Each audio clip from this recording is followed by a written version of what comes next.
Ugh, 3D Mario games are a treat. The medium rare steak of 3D video games. The absolute best of the best when it comes to collectathons, and they will never be bad. Except for you, you stupid piece of 3D Mario games have always been collectathons, but that stops when we get to Mario 3D Land. I'm not saying Mario 3D Land was bad. No. It was actually really good. It was an original 3D portable Mario game. That's what the 3DS needed. And this game single-handedly saved the 3DS's life. Whopper. I just wanted to make that joke.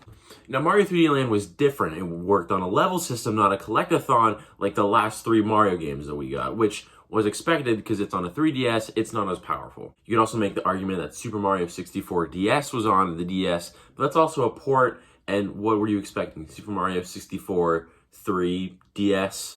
And Mario 3D Land was done and done. We didn't expect anything more from it, but the Wii U was around the corner. Now, the Wii U was being screwed over. It had bad sales, but so did the 3DS, and Mario 3D Land saved the 3DS, so maybe a new Mario game could do the same for the Wii U. And here's the E3 trailer for Super Mario 3D World, and I understand your disappointment. These levels are extremely linear, and it looks very similar to Super Mario 3D Land. Mario 3D World. We're finally going to start the review portion. Also, can I just say, it's in a fun red case, and I really like that. I picked this game up within the first 6 months of its release, but I don't really know because I think I was 7 when it came out, so. First of all, right off the bat, you could play as Luigi in the original Mario Bros. This is just something fun they threw in because it was the year of Luigi, and I had some good times with it, but then I shut it off every single time I died because I was a dumb 8-year-old. I asked 10 people on the street how many characters there are in Super Mario 3D World, and they said, get away from me. But the true answer is actually 5. There's Mario, who's all around, and he's boring. He's not good at anything, but he's also not bad at anything. And there's Luigi. He jumps higher, and he kind of is more floaty. He's my favorite. He's the most fun to use. He's my boy, the main, Luigi. When I was younger, I never played as Peach because I was like, ew, that's a woman. But now I'm kind of just like, hey, she's really good. She floats in the air for about an extra 2 seconds, and it's OP in this game. Toad runs faster. I know, right? That's so cool. In Toad's character design, he has no legs. So how could he run the fastest? Why is this kid's game not realistic enough? And then there's Rosalina, who unlocks after you beat the game. Rosalina has a spin that Mario does in Super Mario Galaxy. And I think that's a cute little throwback. Now to the levels, and the E3 trailer did not lie to us. These levels are very linear, and there's not really a theme to this game.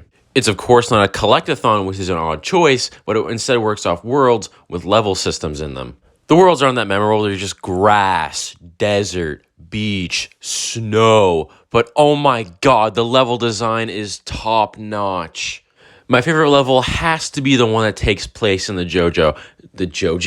one that takes place in the dojo. It's a big level with a cool outside part, and you go on the roof. Oh my god, the exploration is top notch.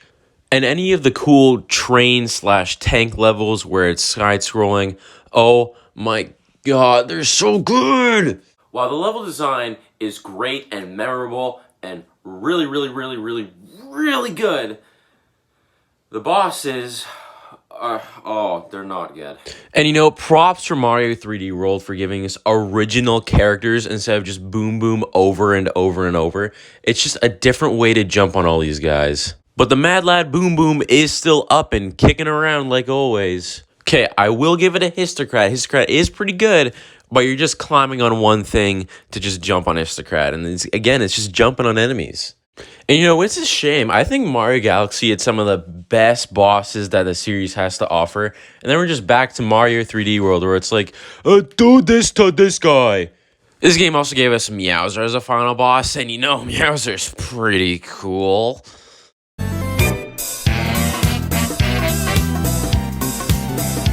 I'm going to be honest. I don't really know how to transition to the next thing. So power-ups.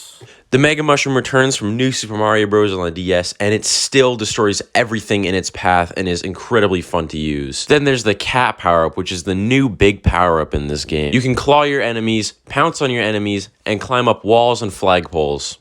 The fire flower is the fire flower. You all know what I'm talking about. The double cherry power-up duplicates yourself, which is pretty cool, but it's only really used for one level. And after a while, it's kind of like, oh, hey, there's 4 of me now. I mean, I guess we all do the same thing. The Tanuki power-up is back from Super Mario 3D Land and Super Mario Bros. 3. When you're in the air, you can just flutter to the ground, and it's pretty nice for platforming, I gotta say. The Boomerang power-up is also back, and I gotta say, I'm kind of into the revival of this power-up. Throw boomerangs at your enemies. It's not that complicated, but I still think it's pretty cool that this also got a spot in Mario Kart 8. The co-op on this game is also really good. You and your friend race to the end of the level, defeating as many enemies as possible and getting as many collectibles as possible to get the highest score.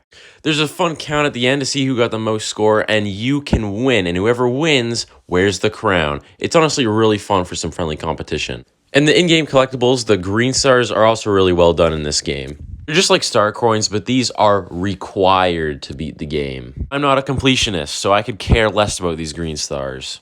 But I personally prefer the stamp system. In every single level, there's a hidden stamp that you can use in Miiverse. Rest in peace, Miiverse. Unlike the green stars, you actually earn something with getting the stamps. If it's big or small, it's still some pretty nice art. And I think everybody loves the 2D Mario art. Get all the collectibles and you unlock Champions Road, one of the hardest Mario levels to ever exist. I've never played it because I talk to women, but it looks pretty hard. And that was Mario 3D World for the Wii U. Yeah, we're still not done this yet.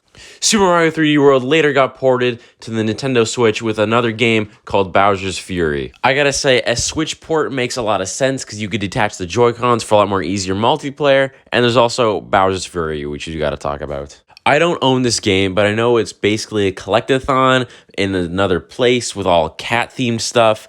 It looks kind of fun. I just don't think I'll pick it up anytime soon since it's around like 2 hours. So that was Super Mario 3D World. Very memorable levels, very incredible music, just all-around good game. On any other day, I would give this a 9 out of 10, but this game just... it doesn't have anything going for it. It's just, there's no theme. There's nothing that really makes it stand out. There's Mario 3D Land on the 3DS. Don't get me wrong, I love this game. This game was a huge part of my childhood, but I just don't feel like it's deserving of a 9 out of 10. There's still flaws on top of that. It's just another Mario game with no theme that's incredibly basic. So I'm going to have to give this an 8 out of 10.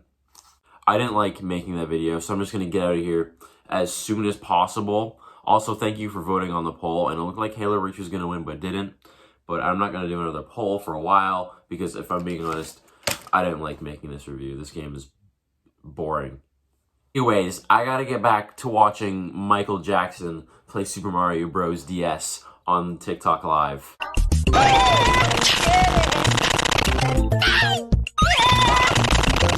Why does this exist?